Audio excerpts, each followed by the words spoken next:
to Lucy. And thank you very much for some of your emails, your Facebook messages and tweets today. Emma says, I think it's very difficult on the topic of pregnancy quiet because you want to shout it from the rooftops. Really hope it all goes well for Lily this time. She deserves it after the year she's had, doesn't she just?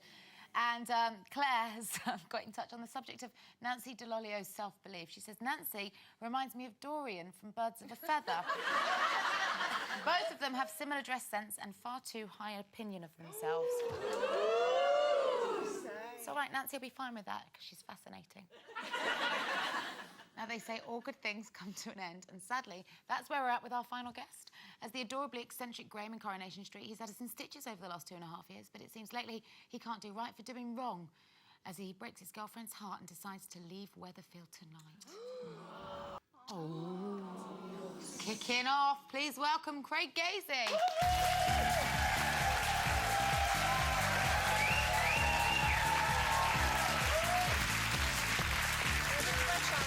Good day to you, ladies. You all right? Darling. Did I hear a boo in the audience then? No. I've been getting loads of abuse, and I'm like, guys, it's not the only way is Weatherfield. Like, is it real? Is it not? No, it is. It's written. You're a proper real-life actor. Yes. And a very good one at that. But it's a credit to your performance that they think that you and Sheen, you know, are up to no good. What is going to happen tonight? Am I allowed to say? I think everyone knows, really. Anyway, I leave tonight and we run off together. You don't? Do you go in a black cab? You do?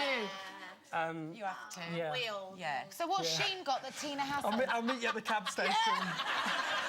Ex-Corrie Club. Hiya, you're right. A big room of people who used to be in Corrie. Are you going back after this? I'll see you then. Yeah, I'll see you there. All waiting for their cabs. Yeah. What's Sheen got that Tina hasn't then? Well, a lot of people... there's kind of a divided camp on it, really, because some people quite like Sheen and Graham now. It took a while to warm up, but a lot of people do love Tina and Graham and are sad to see them split up. But I think the thing with Sheen is that she's a little bit kooky and she's a little bit more on Graham's wavelength, and she kind of gets his silliness and his eccentricities. You are slightly mad, aren't you? You know. He is mad. I think he got a little less mad. And I didn't really like that as much. And I did miss kind of... he sat at the Rovers kind of... I joked that there were two imprints of my elbows as he was pining over his girlfriend. And I was kind of like...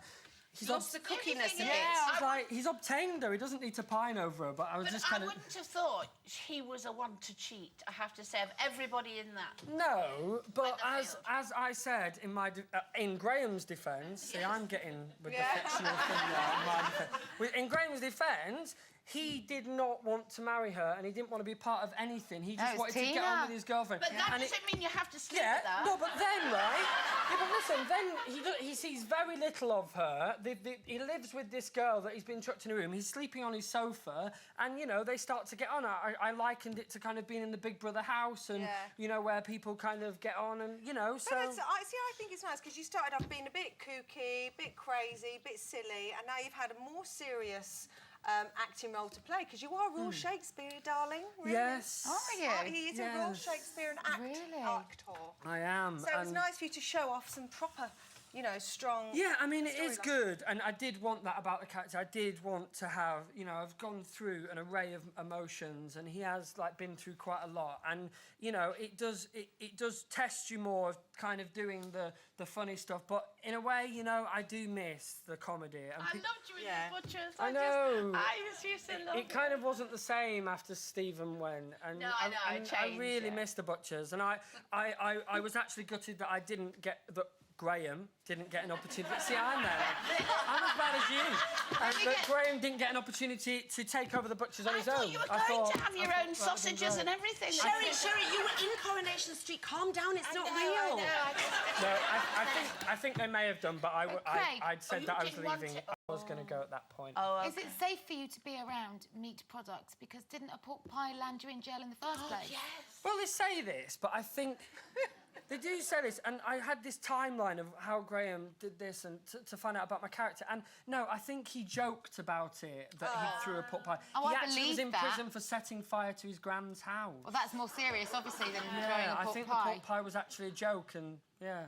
You had a great relationship with David, though, didn't David Platt? Yeah, and me and Jack get on really well, and we kind of had, he was the straight man and I was the stupid one, and we did really like, you know, I'll miss that. That was good. Well, you miss the kissing scenes because, you know, Michelle Keegan's she's not hot, ugly. isn't she? She's very pretty. It's, you know, it's a hard job. Someone's got to do it.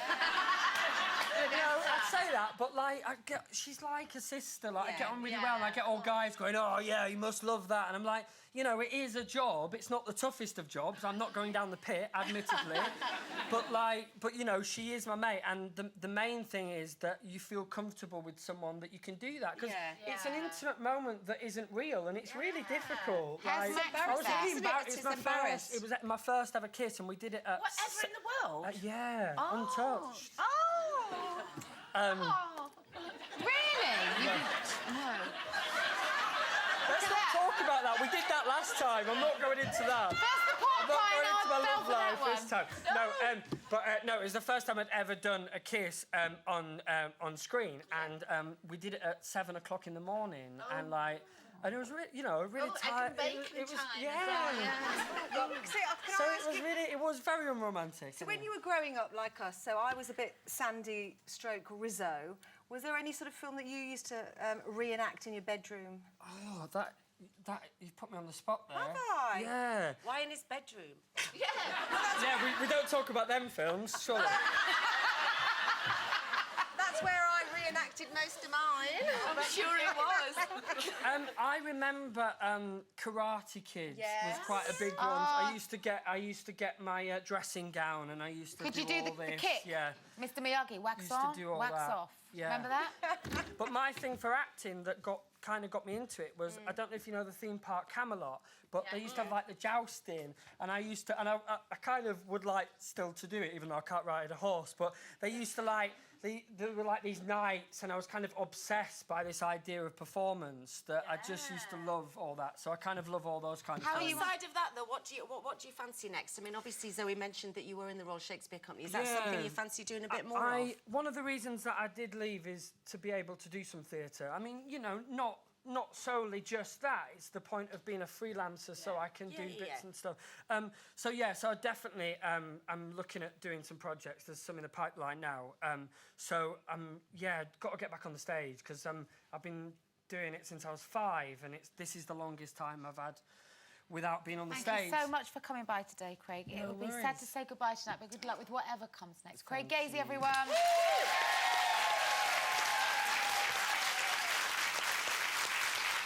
We're back tomorrow with P. Widdy and Widdicombe. See you then. 12:30. Bye-bye.